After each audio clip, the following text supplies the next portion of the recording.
Good afternoon, ladies and gentlemen. A heartfelt welcome to everyone here at the beautiful premises of the Department of Political Science at Concordia University. And a heartfelt welcome to everyone who is joining us today online. My name is Csaba Nikolényi. I'm a professor here at the Political Science Department and also director of the Azrieli Institute of Israel Studies. And we are truly delighted and very fortunate to be able to share with you the wisdom, the knowledge, and the personal grace of a dear friend and colleague who is visiting us from Fordham University, Dr. Orit Avishai. Orit, welcome to Montreal, welcome to Concordia. With your permission, let me just say a few words about who you are, what your scholarship is about, and then I will turn both the floor as well as the screen over to you to start us off in this noon hour lecture. So Dr. Avishai received her legal training in Israel at the Tel Aviv University Law School in 1994, and then she did further legal education at Yale University Law School in 1996. Then she did a master's and PhD at the University of California, Berkeley, graduating in 2007. Dr. Avishai is an ethnographer. She's interested in how ideology and culture, very broadly defined, shapes social institutions, identity categories, political dialogue, cultural practices, and processes of knowledge production. Dr. Avishai has written extensively about breastfeeding and the politics of motherhood in the United States, gendered and sexual regimes in Israeli Jewish Orthodoxy, women in conservative religions, feminist knowledge production, and the marriage education movement in the United States. Dr. Avishai's most recent research focused on Orthodox Jewish LGBT activism and experiences in Israel. Her book, Queer Judaism, LGBT activism, and the remaking of Jewish Orthodoxy in Israel, was published by New York University Press in March 2023. Congratulations on the publication of the book, Orit. Thank you for accepting our invitation, and we so look forward to hearing more about this research and the fantastic and fascinating knowledge that you are producing with this exciting research. So the floor and the screen are now yours. Thank you so much. And I've had the unfortunate or fortunate pleasure of talking about my book in this post-October 7th world. So it's sort of a catch-22, it seems. If we talk about things that are not about October 7th, they may seem less relevant. On the other hand, life kind of goes on and intersects with post-October 7th world in interesting ways. So I'm going to mainly stick to my lane of what I learned in my course of research with Orthodox Jewish people who are or identify as LGBT in Israel. But there will be some intersecting insights, as inevitably there are. So what I will share with you today is my work. My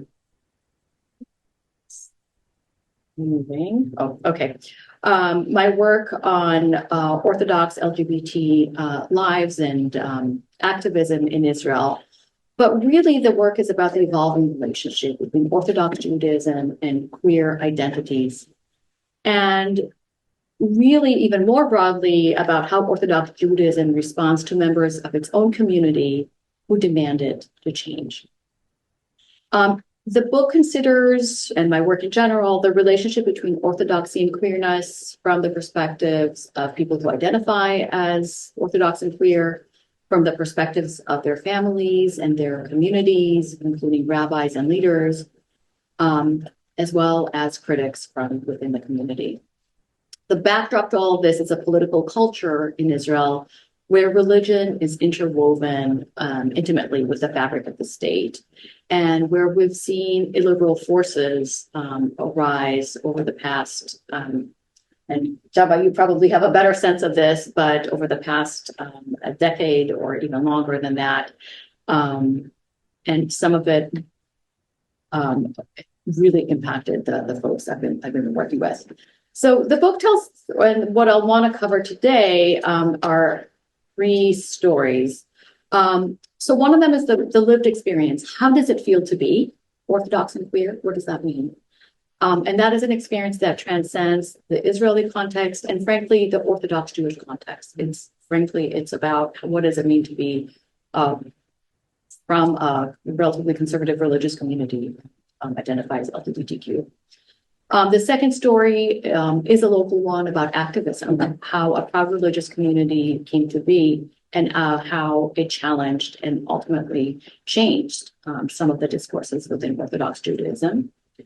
And then this larger story about relationship between orthodoxy and queerness. And at the end, we'll see how much time I have, but we can definitely pick it up in the Q&A, is sort of the local context here, what people should know and what can you do about sort of how you become an ally. So a couple of definitions. When I talk about orthodoxy, I mean, I'm referring to, in the North American context, to modern orthodoxy. In Israel and in Hebrew, however, this also refers to a demographic category. So in Hebrew, Tzioni Dati Leumi, religious nationalist Zionist. So keep this in mind, it'll be important later. I'm using the terms LGBT, that is in the title of the book, I use actually LGBT, LGBTQ+, queer. I'm kind of using it interchangeably. There are nuances there, but for my purposes, I'm using interchangeably. The reason there is no Q in my book title is that was not the acronym that people used in Hebrew at the time I was doing my research. Last thing, when I use conservative, I use it as sort of small c. I'm not denoting a denomination. I'm just using it to sort of as an adjective. Okay, so a little bit about methodology. I am, as Chava said, I'm an ethnographer, and the book is based on 6 years of research with a proud religious community in Israel. In Hebrew, they go Kila Datit Ge'ah, Kadag is the acronym. A loose network of religious organizations and individuals who identify as gay, lesbian, queer, transgender, and who are Orthodox Jews or are from Orthodox Jewish backgrounds. They may have disaffiliated sort of religiously, but still kind of demographically still see themselves as part of this community.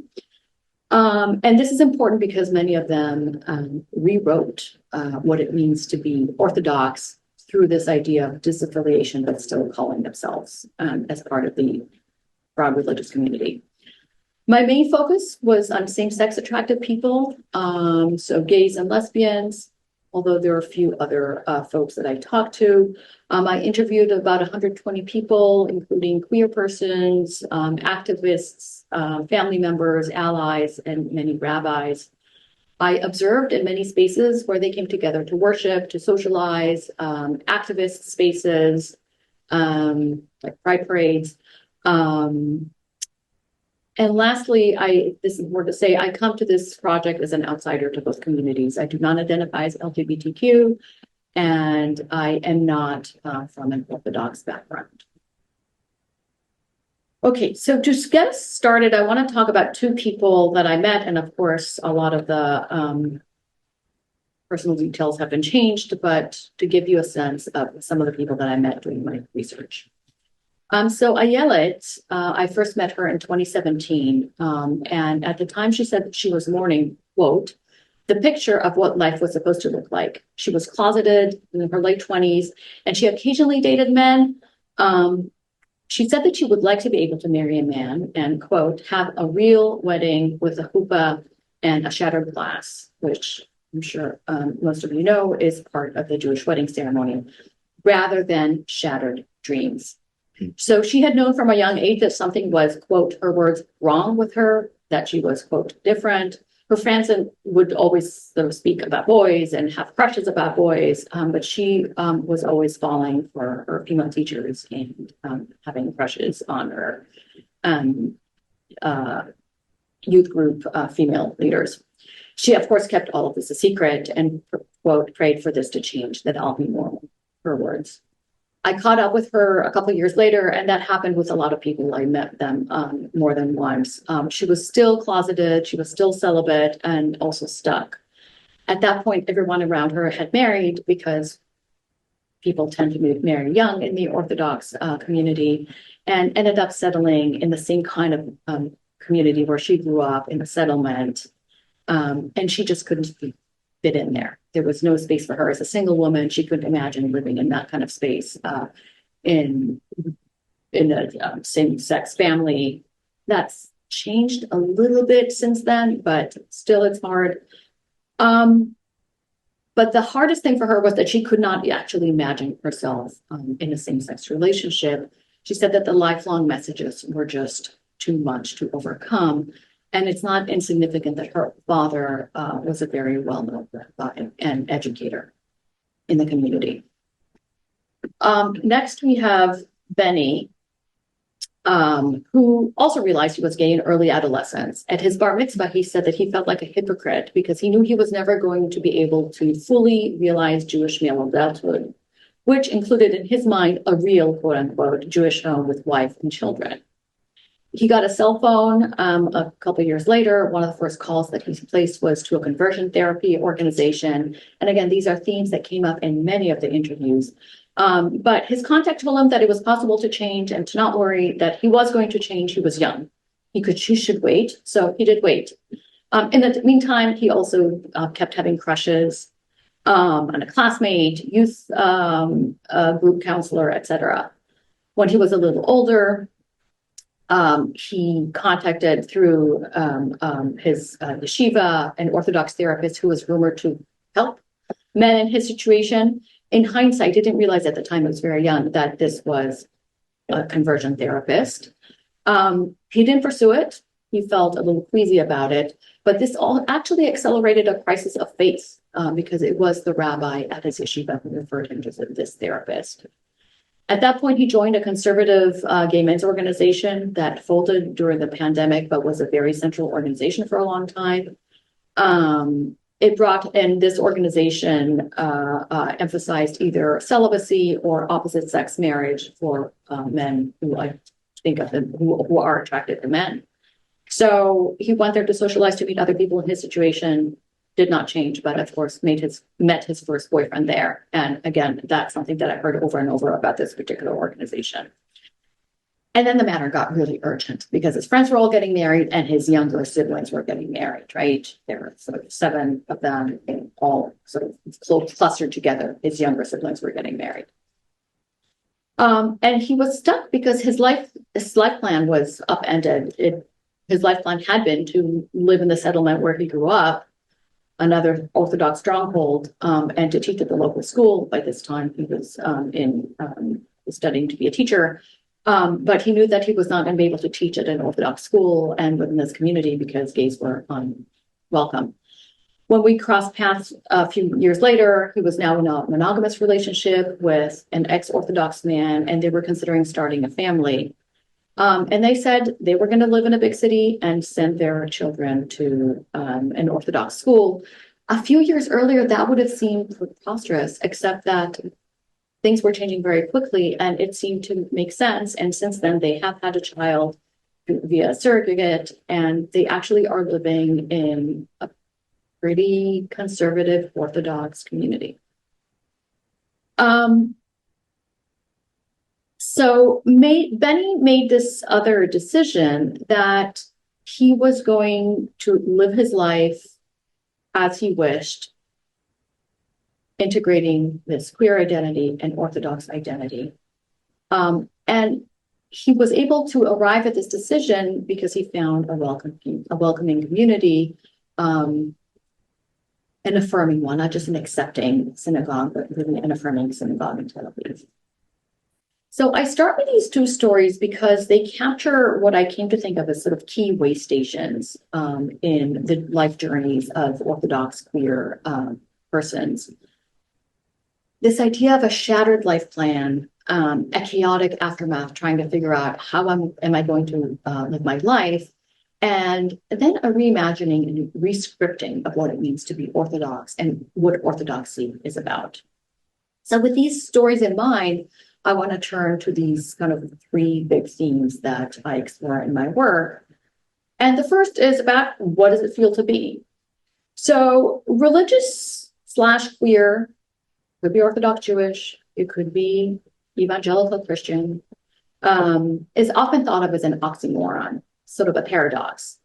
And there's this perception that there's something inherently incompatible, contradictory between queer identities and religious ones. And as I said, this goes across the board. Many religious traditions have a horrendous track record, frankly, when it comes to queer lives. And people have been subjected to silencing, excommunication, outing, shame, and I mentioned this conversion therapy.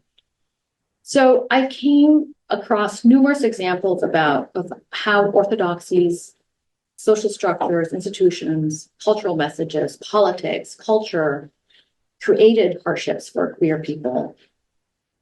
And I document in what I think of as the dark chapter of religion really is a destructive force, right? It is a destructive force in people's lives. They talked about shame and secrecy, denial, repression, but spiritual harms brought upon them by trusted leaders, this theological angst. How can I be? How can I continue to be part of the community? And a lot of family dramas, the result of which was upending life plans, a loss of community, crises of faith, and this yearning, as we heard from Ayala, to be normal. So one man, Uri, told me that when he realized he was gay, he went through a period of, quote, mourning because it was a death. There was a big dream, a dream, and it was gone. Now, what this dream was sort of comprised of is this, and this is something that he said, this utopic idea about the Orthodox family, right? A mother who wears a head covering and possibly hates it because that is very fraught in more progressive Orthodox circles. Blesses over the candles, a father who does kiddush and takes the children to synagogue. They might reside in a settlement, right? This is all part of that sort of this dream, this utopic ideal. The point is that these families, these men and women and communities that populate these idealized versions of Orthodox life are like a scenery in a play. Quote, when you grow up in such a home, in such a community, there's the scenery all around you, what the home is supposed to look like, with the family, and that rubs off on you. The tragedy as we heard from Ayala, queer people themselves, Orthodox queer people themselves subscribe to this vision. And until the past decade or so, there were no alternative visions. That's what they created through their activism, which I'll get to in a minute. And then there's family dramas. Family dynamics are central to many queer narratives, whether religious or not. But for Jewish Orthodox people, the family presents a particularly rough terrain. Families are large, so they offer like a steady stream of opportunities to interact, right? Bar mitzvahs and funerals and brits and holiday gatherings and Shabbat. So you have to account for a very large cast of characters that came up in many people's stories, cousins and second cousins and someone's aunt and a neighbor, and grandparents, of course, and nephews. So these negotiations of who to tell and how to tell and, where unfold over months, years, decades even. So one example, David, who said that his family was, quote, typical, explained, my mom has 5 siblings. My dad has 4. We were all very close. Coming out was family drama. When to tell the grandparents. What to tell the Haredi faction of the family. Maybe delay until this cousin's wedding. My sister's getting engaged. Why ruin Passover? Over and over, right? And this stretches over a long time. But, and this is the happier version or part of the story, religion turned out to be not only as a destructive force, and that's something that's lost in popular narratives.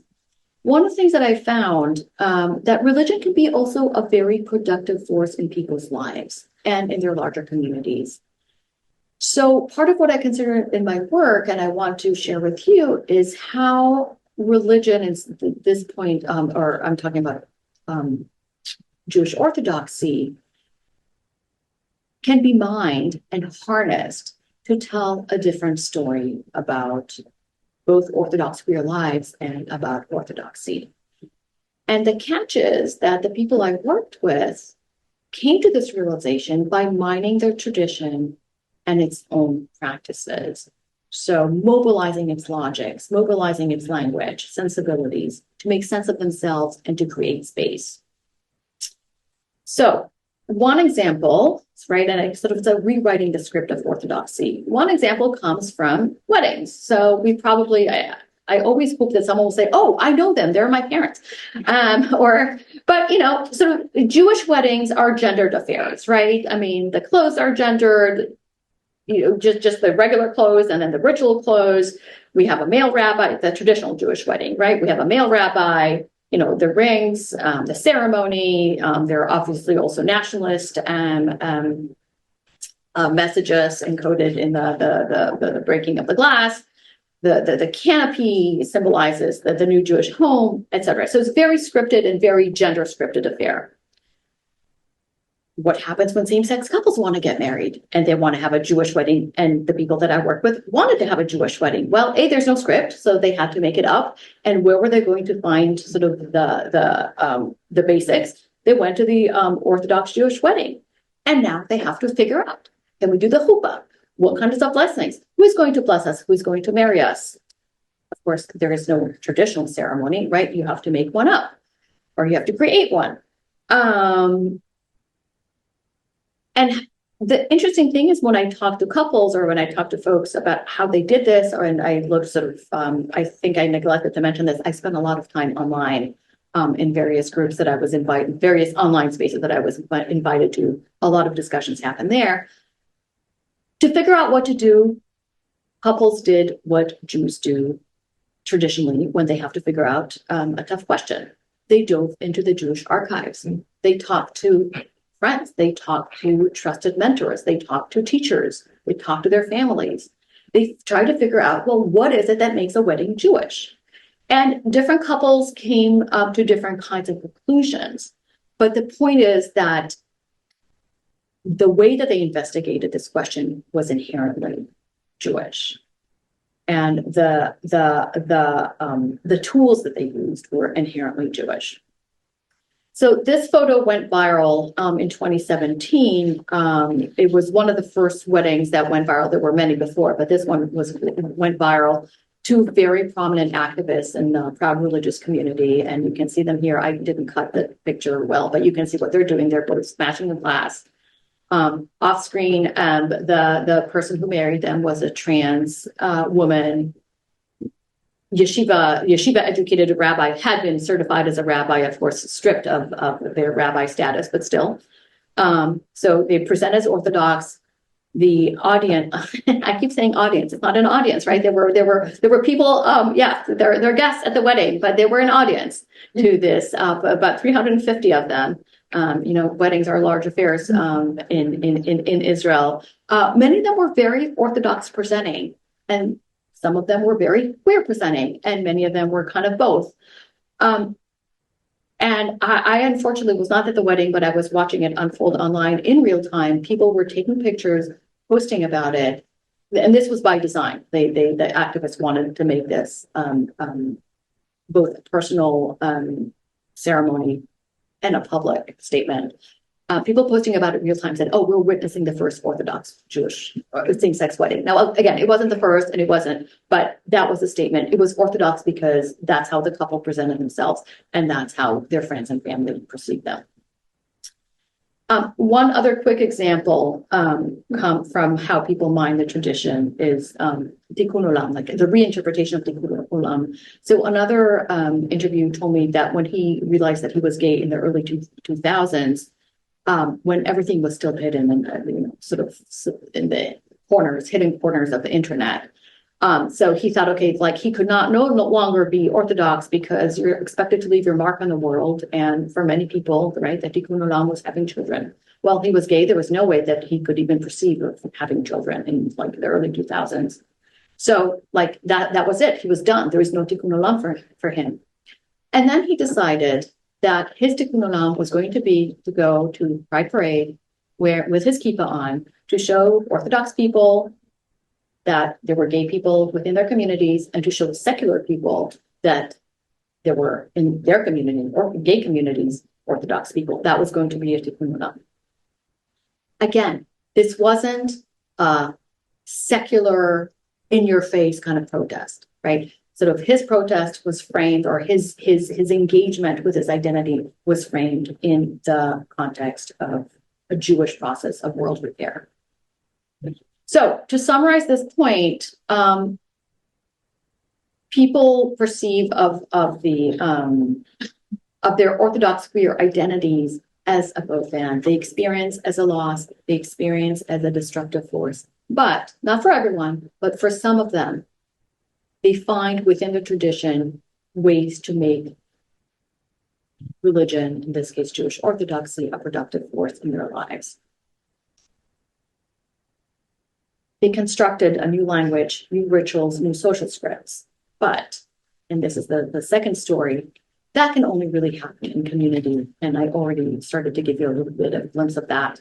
And really, when I first started my research, it was a project about activism. Like, how did they manage to bring about this change? So I started out with this puzzle until fairly recently. So I started the project in 2016. There was really no visibility of Orthodox Jewish people, and because they could not imagine being both and, right? So staying within the Orthodox fold and identifying as queer. Something happened very, very quickly in the 20th century. So within a span of about 15 years or so, Orthodox queer persons found each other, came out of the shadows, came up with this concept, with this sort of articulation of an identity. And, sort of I asked, like, how did this happen? And what are the implications for families, for communities, et cetera? So in the early 2000s, Rabbi Aviner, who's a conservative, small c, Orthodox rabbi, said, there's no such thing as a religious homosexual. Now, and he still says that, except that now this does not ring true. But at the time in the early 2000s, it rang very true because people were hidden. They didn't know, like many people told me who came of age in the 1990s, we didn't know that other people existed. And they couldn't know until the internet, of course. Fast forward to the early 2020s, and we get Rabbi Benny Lau, who's associated with a more progressive wing of our Orthodoxy. He issued a theological guidelines intended to help some observant queer Jews, so those in same-sex, monogamous, long-term relationships, manage their family lives according to halakha. Okay, according to halakha, because that was something that many, many people said they needed. They needed legitimacy from within the Orthodox tradition. They needed halakha guidelines. And there were some sort of underground halachic guidelines that had circulated for several years, but Rabbi Lau released one very, very publicly and prominently in 2000. And he had been an interlocutor and a close advisor to the community for a long time.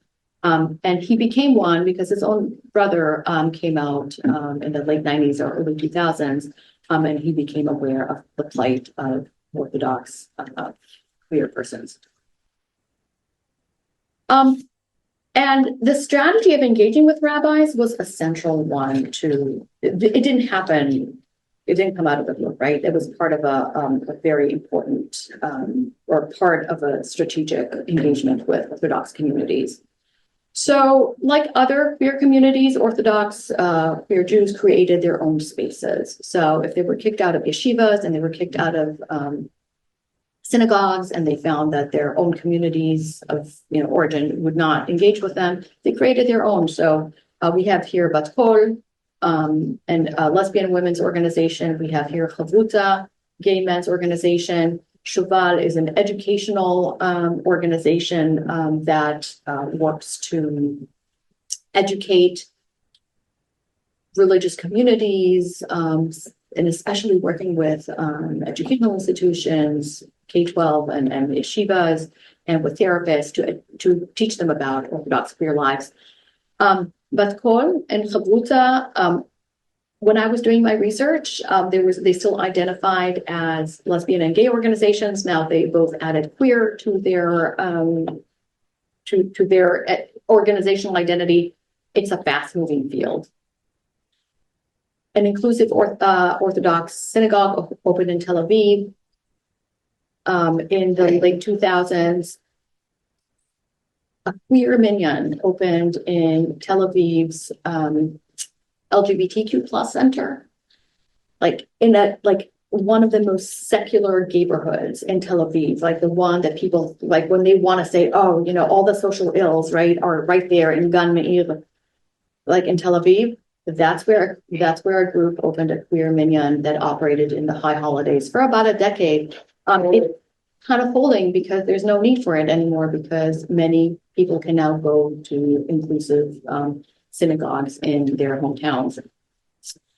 Another key strategy was dialogue with rabbis, like Rabbi Lau, who I mentioned earlier. They opened a lot of queer study spaces, the Midrash. Again, that brought in and engaged with rabbis from the community to study texts and to study in spaces that were inclusive and loving, as opposed to the spaces they were thrown out of. Many felt that they were driven out of yeshivas and synagogues, etc. They wrote books, they wrote pamphlets, they spent a lot of time in very dark spaces on Facebook responding to all sorts of vicious attacks and rabbis because they felt like they needed to make themselves heard. Social media posts, all sorts of protests, and of course, pride parades are very central. This is a flyer from a collective coming out in 2015 following the stabbing death of a teenager in the 2015 Jerusalem Pride Parade by an ultra-Orthodox man. The community really decided that what they needed to fight homophobia and transphobia and hate was to enhance their public presence.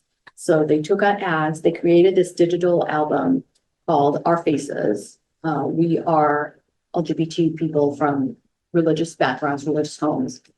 And they created a beautiful digital album with a professional headshot and a little blurb about their lives, sort of giving the highlights. Went to this yeshiva, grew up in this neighborhood, is from, you know, such and such background. And to show themselves, right, as normative, not just normative people, but normative Orthodox people, right? So, and this obviously went viral. So, like, you know, all activist communities engage in these tactics. With public visibility campaigns, protest, engagement, storytelling, education. And again, like public visibility is essential to all this. But these folks also engaged in rereading scripture, right? Creating religious spaces that were accommodating. Those are not taken from the typical LGBT plus playbook. And in parentheses, I'll add, we're seeing the same kinds of strategies being invoked by religious people from in other religious traditions. So why do these strategies work? And here kind of we're getting, and this is from a Jerusalem Pride Parade. They're walking and they're kind of announcing, I studied at this yeshiva, I studied in this Midlasha. So they're really identifying themselves. This is sort of walking through the streets of Jerusalem in the Pride Parade in a mostly sort of secular context, right? Sort of announcing their Orthodox bona fides, basically. So why did this work? And of course, you know, protest movements have a lot of reasons, you know, for why they succeed or fail. But two important aspects of this particular movement are they practice what I call a politics of moderation and politics of authenticity. So one of them is like, they're like, we come in peace. We don't want to rock the boat. We're not out here to get you. We just sort of a quote from one prominent activist to an audience at Bar-Ilan University, an Orthodox affiliated university. He said, quote, "We're not seeking to destroy the institution of the straight family. All we want is a room of our own in the Jewish home. Okay? And here's the but. In Israel, religious and national sentiments are deeply intertwined. And the Jewish home, this is 2018, when he was talking about it, was also the name of a prominent Orthodox affiliated party. Now, that party dissolved, but its vision lives on in other parties like Noam, Otzma Yehudit, or in English, I think it's known as the National Front, Jewish Power, Ben-Gvir's party. It's not an abstract notion, the Jewish home. It also speaks to these kinds of sentiments. So again, the politics of authenticity. Look, we went to this yeshiva, we went to this midrasha, we grew up in the settlement, and we're not out here to get you. One of the questions, and I'm just going to throw it out, I'm happy to discuss this further in the Q&A, is, can this go far enough? Can a politics of authenticity and moderation that keeps intact other discourses that are adjacent to what it means to be Orthodox in Israel in this particular point in time? Can you only go after transphobia and homophobia and sexism and leave intact other kinds of discourses, specifically about nationalism, at a time when the rhetoric was going more and more and more extreme? Right? So now we're at the late 2010s, early 2020s, when Noam is coming on board, Ben-Gvir is coming on board, and in their rhetoric, transphobia and homophobia and sexism and nationalism are all intertwined. Okay, so to summarize this point of activism, activists invoked strategies that we know from other activist contexts, definitely from other LGBTQ plus activist playbooks, but they also invoked specifically religious ones, engaging with scripture, engaging with religious leaders and communities. And they also invoke this politics of moderation and politics of authenticity. Moderation is not something that we usually associate with movements of queer identities and queer activism. So that is quite unique to this group. So here's the next layer, sort of the third story. They were cautious, they were moderate, and they were sometimes criticized for being too cautious and too moderate. Nevertheless, for conservative, small c Orthodox communities and people, they were perceived as very, very threatening. They posed a challenge, even when they claimed to not be radical. And this is because inherently, Orthodox queerness challenges notions of authentic Orthodox Judaism. So they need to do nothing, and they're already deeply threatening. And this is this third story, sort of the battle for Orthodox and straight soul. So one of the things that I'm often asked is, well, if Orthodox Judaism makes people's lives so tough, like, why do they even insist on staying? Like, there's other places to go, even in Israel, when we're Reform and conservative now, the denomination, capital C, is not as prevalent as it is in North America, but people might have other places to go. And this is how they respond. So this is from Daniel Jonas Kavuta. That's the gay men's organization. He was the CEO for a long time. As I said, very prominent activist, lives in Jerusalem, had plenty of options. So he was asked this and he said, we insist on our place within Orthodox Judaism. Because if we allow the Orthodox community to say what used to be true, that LGBT people don't exist here, now they can no longer say that. We insist on our place within the Orthodox community so that we feel comfortable. It's also not letting them feel comfortable without us. And this is precisely why Orthodox conservatives consider them to be such a threat. So here's how one Orthodox conservative, Orthodox rabbi, responded to this growing visibility of the proud religious community. This is a couple of years later. I showed you earlier that digital photo album, Our Faces. It was followed up by a couple of other visibility campaigns. One showing this he was responding to a visibility campaign showing Orthodox queer persons with a family, with someone from their family or a friend, and sort of the interlocutor kind of explained their deep ties and how and why they see this person as part of the community. So this conservative rabbi said at basically an Orthodox anti-LGBT conference, quote, "When someone comes and turns family acceptance into communal acceptance, we will not accept him into the family. It's hard because it's our son. But if that's what they do with it, meaning visibility, then we have to stop with family acceptance. If you do not disturb us, we will not disturb you. If he lives with a partner, it's his problem, not mine. Once he waves like a flag, we cannot accept him."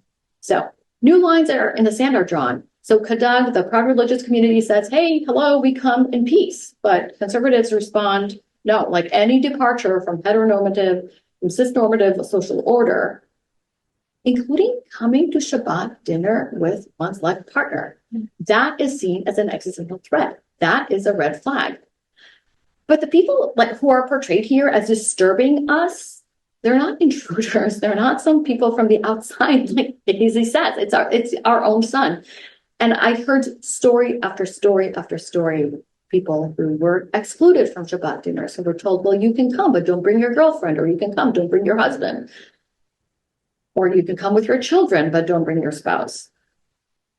Right? So the very insistent on living a life that honors their sexual orientation, their gender identity, is seen as a source of disruption.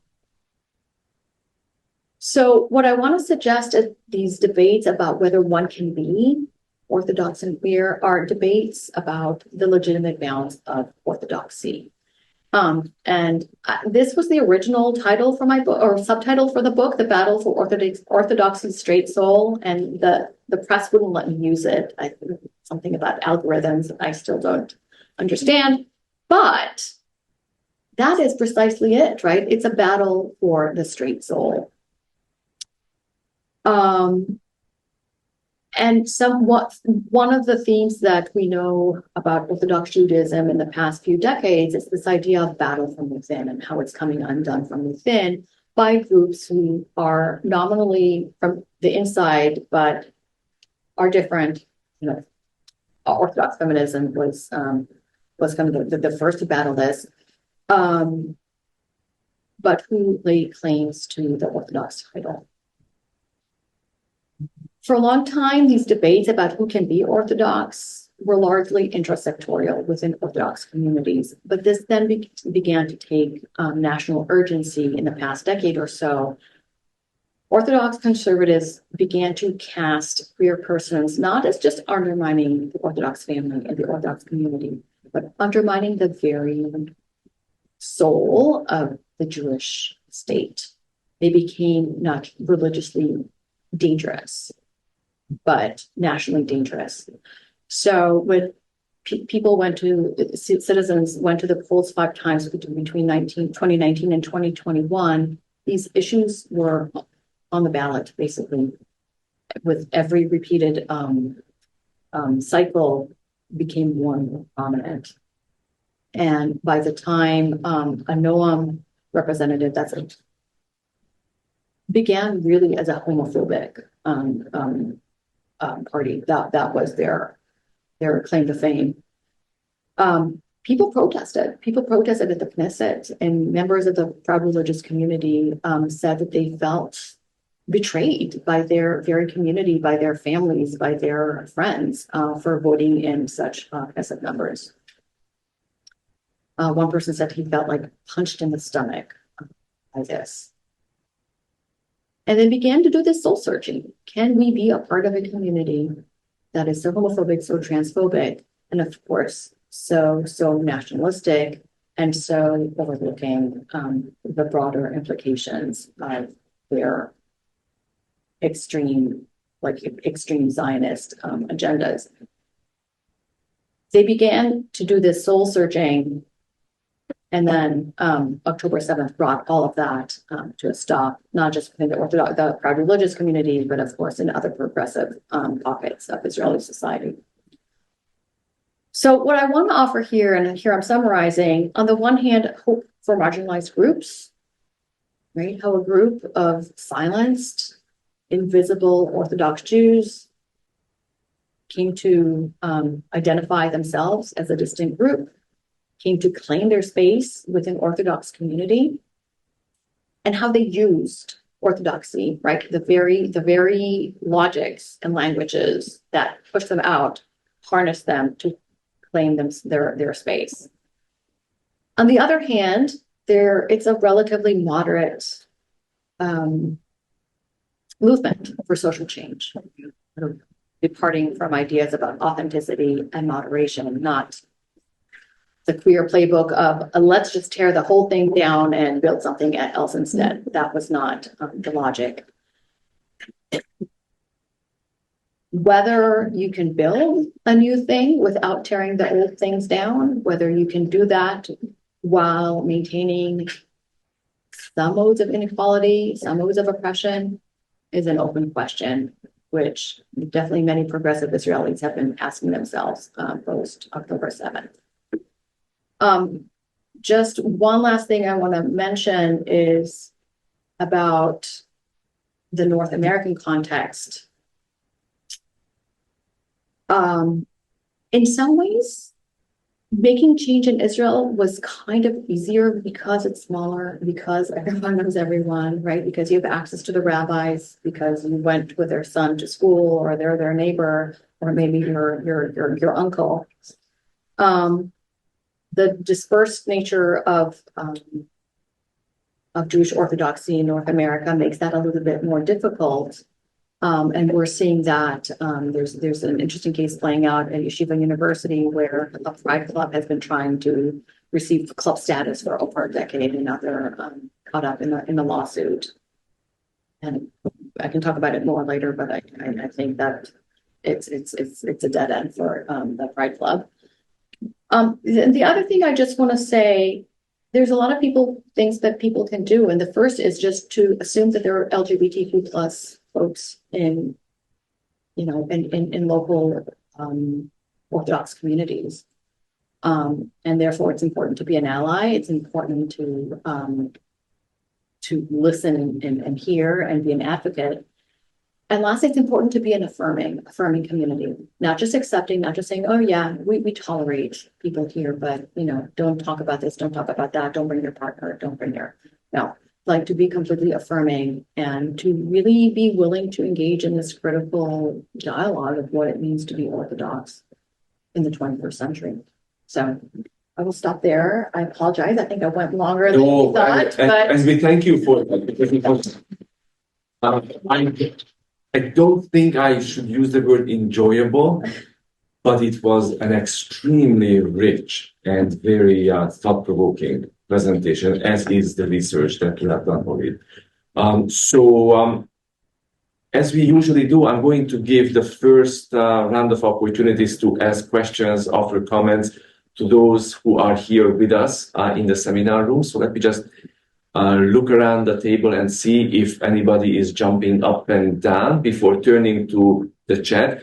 But in any event, I would like to bombard you with a couple of comments and questions of my own, or if I may, and hopefully that will give some time for you to also to reflect on what you would like to raise, and maybe also to friends online.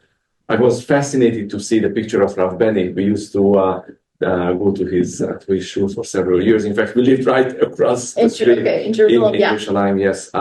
And yes, the work that he does and he has been doing. He's no longer there. He left the synagogue, but he's very much at the Israel Democracy Institute and leading the project on religion and state, or being part of it. So this is great, and it really takes a great rabbinic figure to lead this kind of a fight. I have several questions, but I guess the one that I would really like to put on the table has to do with the army.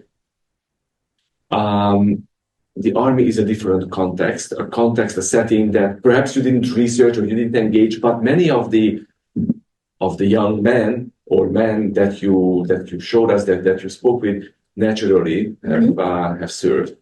And I'm curious to hear how the army experience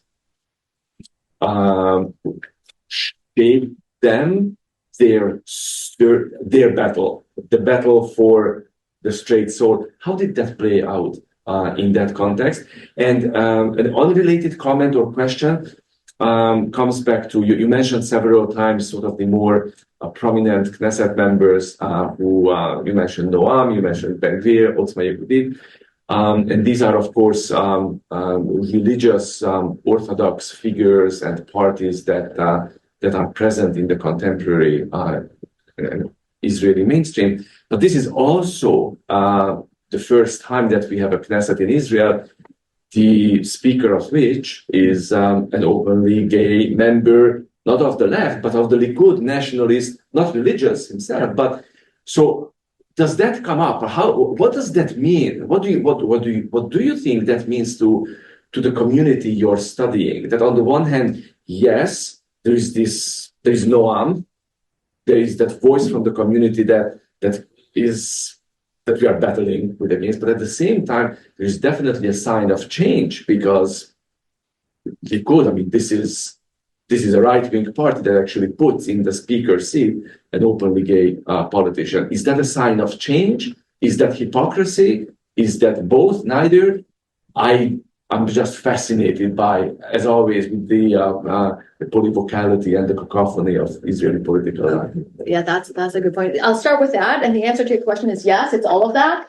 So I will start with that. So, is it a sign of change? So, and that's, again, like if we think about LGBTQ plus politics and how LGBTQ plus sort of protest movements interact with the state, right? And so in this case, we're talking about specifically about a religious movement, but in general, it's messy and it's chaotic because politics is messy and chaotic, as I know, just having lived through an election in the U.S.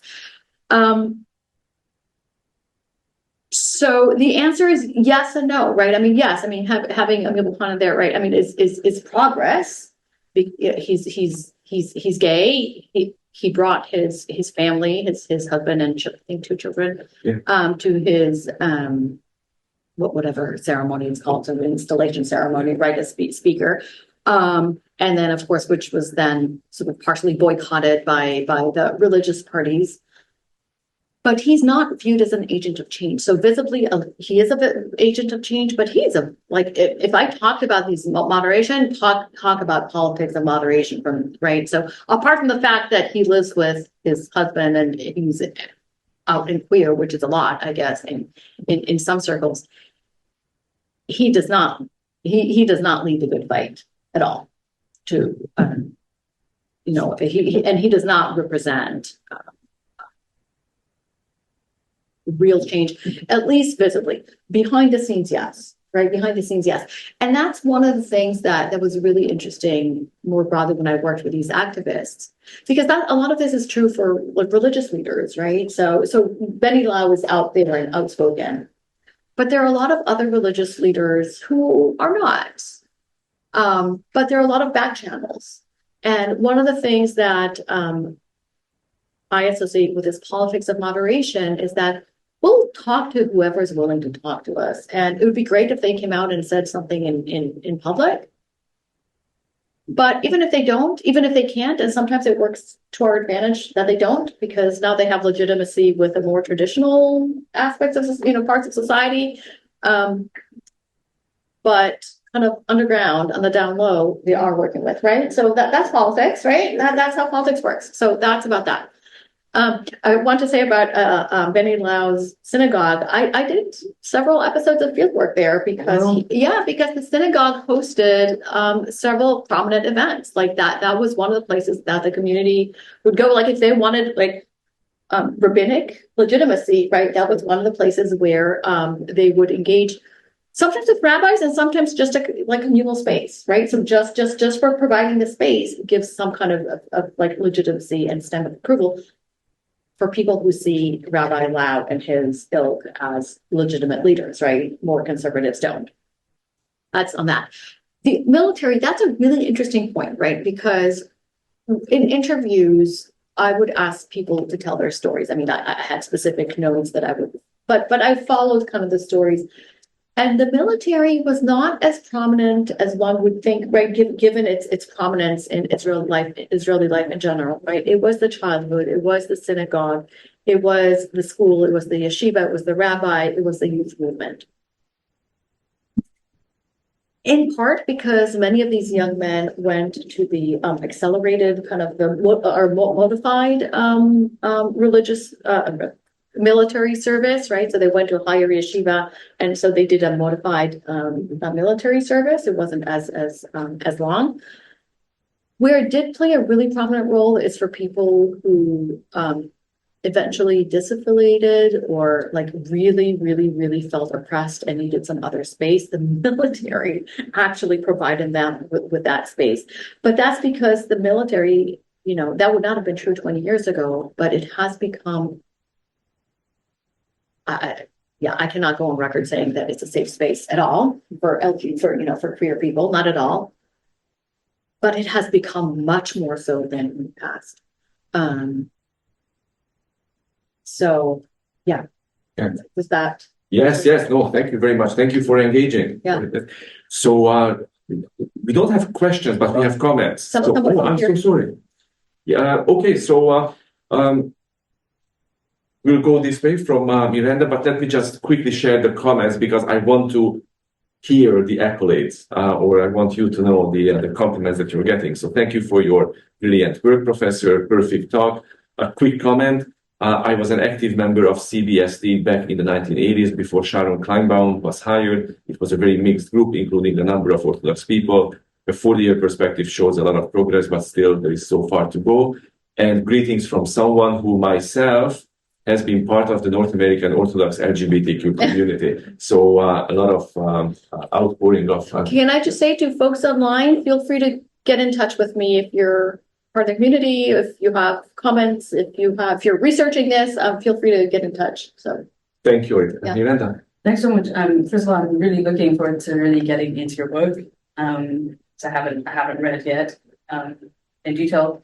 I myself am an ethnographer and work sometimes with queer Jews, sometimes with queer Orthodox Jews. A current book I'm working on with Routledge is queering Jewish heritage in Europe, where we use queering as a broader kind of othering method, but also interview queer Jewish artists and how they engage characters. So this is very much, the line of what I'm researching. But I'm, as a practicing Jew myself, I'm very cognizant of, some of the maybe problematic nuances, which you're no doubt very aware. And I'm just one as an ethnographer, sort of how do you sometimes navigate certain things? Like, how do you come to this topic without sort of imposing? We all come with our own prejudices and biases, but kind of secular, Christo-normative, progressive values. For instance, these when you talk about cis normativity or gender binary, well, it's very different in Orthodox settings than in secular settings. So I'm wondering, how do you sort of present that in your book? Likewise, self-identification, if you spend any time in a frum community or even critically reflecting on yourself, it's not considered modest, and it's not really common, especially as a woman, it's not really common. So by choosing people who self-identify, they're already in a way, not, using the modes, as well. I wonder, you look at it in Israel, which is totally fascinating because I haven't looked at that in many years. But the queer communities themselves, if they take refuge in these fragile queer communities, sometimes there's a bit of, to do with Zionism or to do this, or they're not quite inclusive of Orthodox Jews. So yeah, I know that was a lot of things, but really it's how do you negotiate these nuances as an ethnographer? So I did my doctoral work on Jewish menstrual practices, right, Nida, and I came to it as someone who grew up fiercely secular, right? I came to it after, law school education at fiercely secular Tel Aviv University. I came to do it when I was at the University of California at Berkeley, right? Sort of there. No, and I say this because people were very, very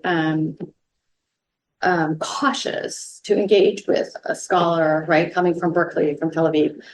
And what I said, and which was true, like this was not just a strategy to get people to talk to me, was like, if I wanted to criticize, and I had a lot of critique, I don't need to spend, years and so much money, and, dumping my children with their grandparents so I could go do my field work, like children were very little at the time, because I could just write a screed, like that's easy to do.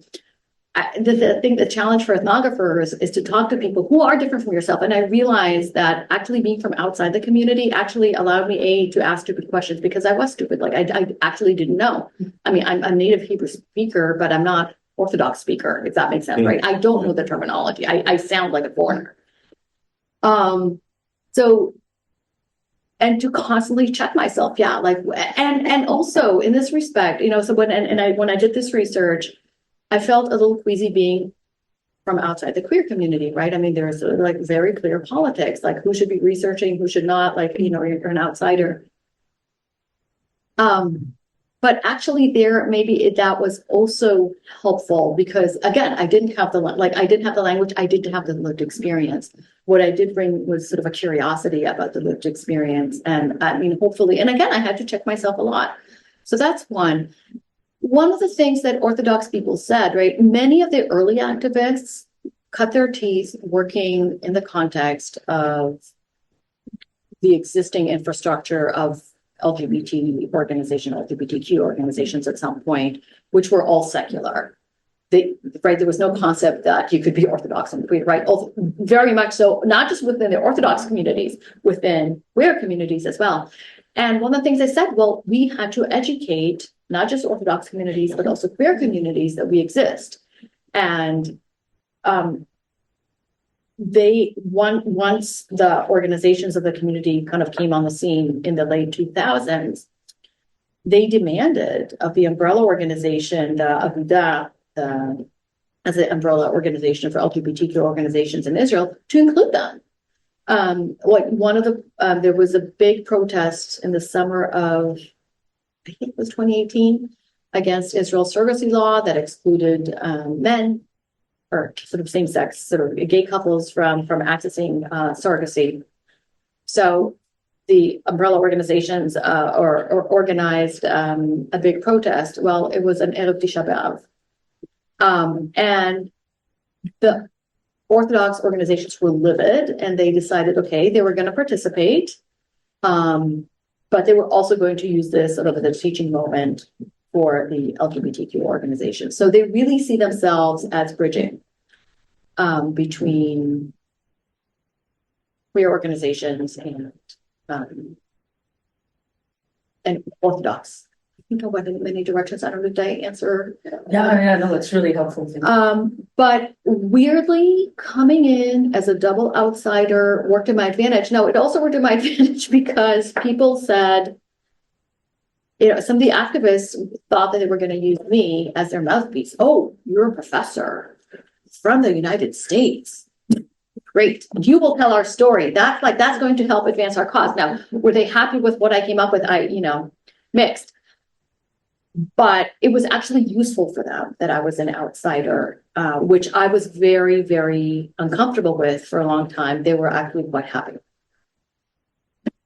Another question from the floor, please. Yeah, one of my questions is how do they receive your work? So, yeah, you said. So two things. One, I made a commitment to people and to myself that I would have the book translated. I haven't done it because I've just been, I don't know, I was, paralyzed for a year.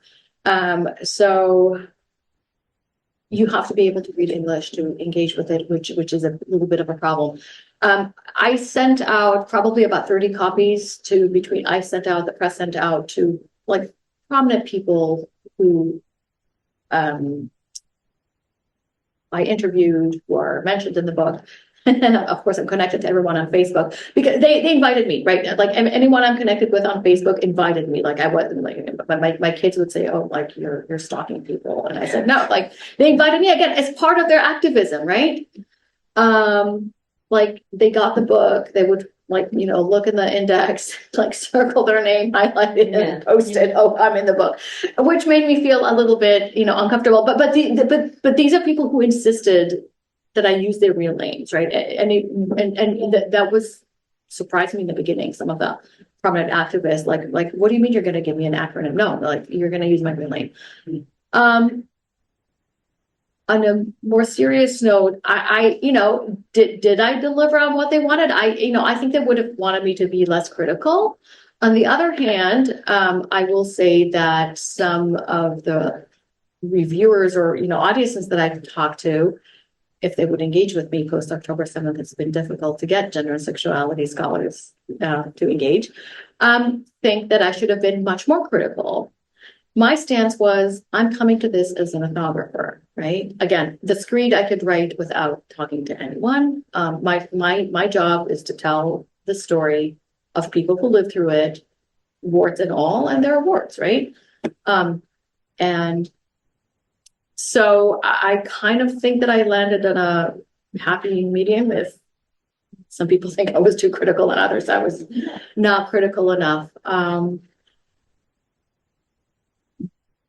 The other thing I'll say, I had 3 people from the community read the book, read the manuscript and provide me feedback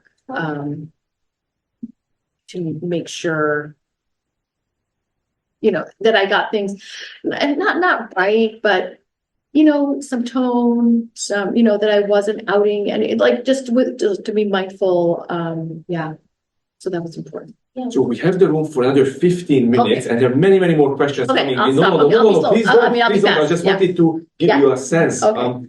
And this is not a hard 15 minutes. It's a 15 minutes that can be pushed until university time. Very good, great. So let me just maybe read out 3 questions from the chat. And then you can bundle and package the answers as you see fit, and then we'll come to Valentina if that's okay. Yeah. Okay. So question from Professor Naftali Kohn. Thank you for your work and for your talk. I have many questions, so we'll share one. In relation to the battle for the straight soul, to what extent do you see this as a typical backlash, which I understand as asserting straight privilege? To what extent is this a play for power? Another question from Beth Blackmore. Have any Haredi LGBTQ couples legally married, as in gone to Cyprus to get married and had their marital status recognized by the Israeli government? And have any couples had children? And a question from Professor Switzer. I lost the question, but it was about a comparative aspect to your study. Are you aware of, or have you looked at other Orthodox but non-Jewish faith groups or religions and how they addressed or dealt with this or a similar phenomenon? Okay, so I'll start with this. So the comparative study, yes, I mean, that's one of the fascinating insights. So, you go out and on your own as an ethnographer, and you spend many years in the field dealing with your own case study, and then you start going to conference and you start talking to people. And one of the things that I realized, I mean, you're also reading things throughout. One of the things that really became clear is something happened in the mid-2000s, not just in Orthodox Judaism, but across religious traditions. So the same kinds of organizations that I documented in the local Israeli Orthodox Jewish context, these types of organizations, these types of tactics, these types of logics, these kinds of new scripts were bubbling up in Catholic and Protestant. Catholics actually had been doing it for a long time before, but definitely like in the US, like evangelical context. There's a Canadian researcher at Queen's University who's studying Muslim communities, Gulshan Goldwitz, documents some of the same processes and dynamics in Canada, in Muslim context. So the answer is yes, like we're seeing, so something is going on. And that's why I kept mentioning this, right, throughout my talk, right? This, I'm talking about some very specific phenomenon, but it has much broader resonances. So I actually published something a few months ago with a team with Golshan Goldritz and a couple of people working on Catholic and Protestants in the US, where we note these parallels across religious traditions. The problem isn't just Orthodox Judaism. The problem is this category of religion and how it frames itself and how it sort of polices boundaries, basically. So this gets me to the battle of the straight soul, like as a backlash. I'm not quite sure about where to take this question, but asserting straight privilege, absolutely, except that, I mean, that's how a critical, and I love that framing, right? That's how a critical perspective on basically the Orthodox conservative small c policing of boundaries, that's how we would see it. Of course, they're asserting, no, this is what authentic Judaism is, right? So they would not see themselves as policing. But this is what a battle for and about change, right, looks like, right? And this is what insiders, that's why they want to cast them as outsiders. Because if they're just like, privileged Tel Aviv, secular, immoral people, that's easy. If it is your son, if it is your cousin, if it is your neighbor's child, well, that's different, right? Then how do you draw the line? How do you draw the boundaries? And that's why, to go back to the Noam stuff, that's why Noam, the political party, right, was so offensive to so many of these folks, because they were like, you are not criticizing someone dancing, on naked or half naked in Tel Aviv Pride Parade. You're criticizing me. I'm your neighbor. I'm your friend. I'm your sister, right? I mean, so yeah, the Haredi. So I'm going to be very cautious here because I did not talk to a lot of Haredi people. So, and I kind of like to stick to facts as an ethnographer. The reality is it's beginning to bubble up, and it has been beginning to bubble up within Haredi communities as well. But not yet, like not nearly sort of fully out. So there are, within the community, there are people who are from Haredi background. They cannot be as visible as some of the Orthodox folks, who themselves could not be so visible 20 years ago and not even 10. So it's slowly changing. That's great. Thank you very much, Orit. Valentina. Yeah, I was wondering, you mentioned the wedding was maybe the first. It was not the first. Like, let me be clear, it was not the first. They claimed it was the first. I was interested as an ethnographer myself, and I'm doing field work with the Jewish community, and I go to a lot of weddings. And you mentioned that Orthodox weddings are gendered. Yeah. And I know you haven't been there, maybe you've been to other weddings. If you could maybe speak into details of what was different and how they tried to subvert the gender norm in the we're very interested in the materiality of gender. So, I mean, just picture this. I need to grab better pictures from my wedding. A trans woman is conducting the ceremony, right? They're standing on the chuppah, right? So you have two grooms, no bride. Two grooms, but both of them appear as if you think about a Jewish groom at his wedding, they both look like grooms, except that they're marrying each other, right? They're both breaking the glass. They're both saying,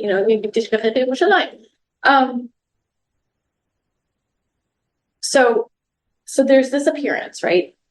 Who's in the audience? I should not say audience, right? Who's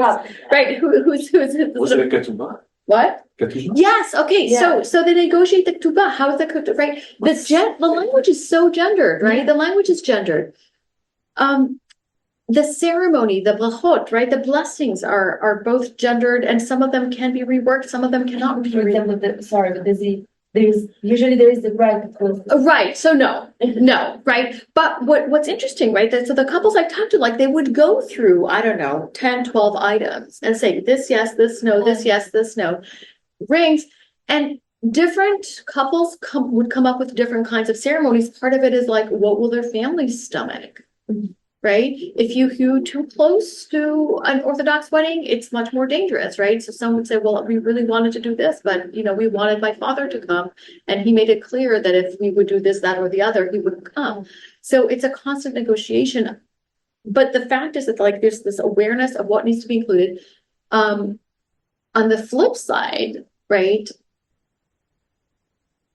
The subversion opens up possibilities for critique. So some would say, well, my straight friends were very, very jealous because they also would have wanted to get rid of this, that, and the other, but they couldn't because, right, if you are going to be married within an Orthodox context. So, yeah. But the point is that all of this is up to negotiation, and it's up to negotiation, diving into the text, really thinking about what makes a Jewish wedding or what makes a wedding authentically Jewish and engaging. And for example, what about the mechitza? No. But okay, so here's an interesting thing. The mechitza in I talked earlier about the proud minyan that met in the very, very unholy secular space of the Tel Aviv's LGBTQ center. So for the high holiday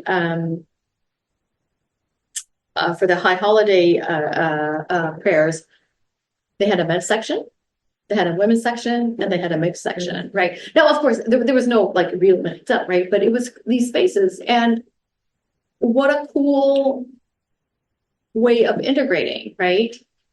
And I'll say another thing about this program now that I'm on it. Like one of the cool things was like you had people there who would not walk into synagogue, right? I mean, people in flip-flops, people in shorts, people like with like visible, like short and visible tattoos. By creating that kind of space, they created space for people who really otherwise wouldn't step foot. Yeah. I hadn't been to services for, since my kids were little and I took them. I probably hadn't been to services, I don't know, about 15 years at that point. So, yeah. It took you to synagogue. It took me to synagogue, yes, to the gay synagogue in Tel Aviv. Yes, please. It was touched on in the chat also, but I think it was the legally for the state. Oh, someone asked that. Yeah. So so interesting. So so it, as a result of a Supreme Court case, year I cannot remember right now, but it's been a while. So Israel has to register. So if you get married in a place where marriages are legal, so Canada, was one of the earlier ones. You can register in Israel for bureaucratic reasons or purposes as married. Has very, very few actual implications, so it's mainly symbolic. So if you get married in a place where it's legal, the state has to register you, but So they don't mind as much if they can get there and be. well, people would like to be able to do it in Israel, but they mind more. They mind even more than that. They want the Jewish wedding. Thank you for asking that. The Jewish wedding. Again, because think about a wedding. It's a marker of legitimacy. It's a marker of acceptance. That's why I keep saying audience, right? Mm-hmm. Because it's a marker of your community partaking in your commitment, right? In your life celebration. And so we have 4 minutes, and a number of participants have raised several questions, but I want to give an opportunity to everyone. And there's one more from a participant whose question I haven't shared yet. So maybe we'll close with that. And the question goes as follows. It's also a comparative question. Would the Israeli approach, non-confrontational politics of moderation, work in North America?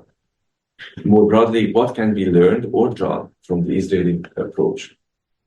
So if we're talking about within Orthodox communities, yes. I mean, and I think that people are and have been doing it here as well. And I didn't go into details, but engaging with rabbis, engaging with communities, So yes. And again, and as I said, we're also seeing it happening with other religious traditions. But because there are other options here, right? There are other, you can just go to the denomination next door. In some ways, it's maybe less urgent. And because there's no collapsing in the same way of the religious and demographic and political categories, for some people, it makes it less urgent to fight. Like it's not such a battle for one's life, because there might be other spaces where other people can fit in. But I will mention Eshel is an organization based out of Boston that's run by Rabbi Steve Greenberg, who is an Orthodox gay rabbi, and they very much they have social events, they have educational events, they have social support networks for both families and people who identify as Orthodox queer. And they very much invoke this more sort of moderate, non-confrontational politics. There's JQY, Jewish Queer Youth, in the US. I don't know if they have chapters in Canada. More confrontational. But when you think about working from within the system, right? Ultimately, there's a limit to how confrontational you can be if you want to remain within the system writ large, even as you're working to change it. So, yeah. There was one quick question which asked whether you knew if any of your contacts were aware of the documentary Trembling Before God. Oh, yes. Well, not only are they aware, so it's interesting. So Trembling Before God is a documentary made by Sandy Dubovsky, and Rabbi Steve Greenberg was one of its subjects that really raised awareness about orthodoxy, or kind of lifted the veil on at that point it's just gays and lesbians within the Orthodox community in the US. They had a brilliant public rollout campaign for Trembling Before God. It was actually kind of the gateway to starting conversations about this in Israel in the early 2000s. The film came out in the late 1990s. I think the public sort of campaign was in the early 2000s in Israel. It was a way to talk about gay Orthodox people without people coming out and saying it. There was a big promotional campaign where they would screen it to audiences. This time I do mean audiences, like in synagogues and community centers, and then have public conversation about it. Many of the people who worked on this were Orthodox gay, but were not necessarily out. One of the things that I started looking at it was someone who worked on it. It kind of fell out of the story. Like when I asked people about the origin story of the movement, and like 10, 15 years later, many of them either didn't know because they were too young, or kind of had forgotten, like the collective memory had kind of forgotten about Trembling Before God, and that it kind of opened the doors. But yeah, so thank you for bringing that up. It was a foundational moment, now forgotten to history. I do write about it in the book though, so it's yeah. Thank you very much, Orit. Yeah. And many thanks to everyone for engaging, for raising these fascinating and insightful questions, both online in the chat, as well as here in the Political Science Department's beautiful seminar room. It is beautiful. Yeah. Orit, once again, on behalf of everyone here present, as well as at the Institute, Azrieli Institute of Israel Studies, I would like to thank you for accepting our invitation, for being such a support and bringing your research, your wisdom to reflect on these very important issues. And I'm just thrilled that post October 7th we can do proper scholarship. Mm-hmm. And can't take it for granted, and you're really charting a new path in that department as well. Thank you so much, and thank you for everyone for engaging, and feel free to write to me. Fordham University Sociology Department. If you can't remember my name, look it up. It'll stand out, so you can find me. And Thank you. last but certainly not least, a huge thank you to Corey Newman, who's been working the magic of the technology. Without Corey's able hands and enthusiasm, we would not be having what we had during this past hour and a half. So thank you, everyone. Thank you. Thank you for inviting me.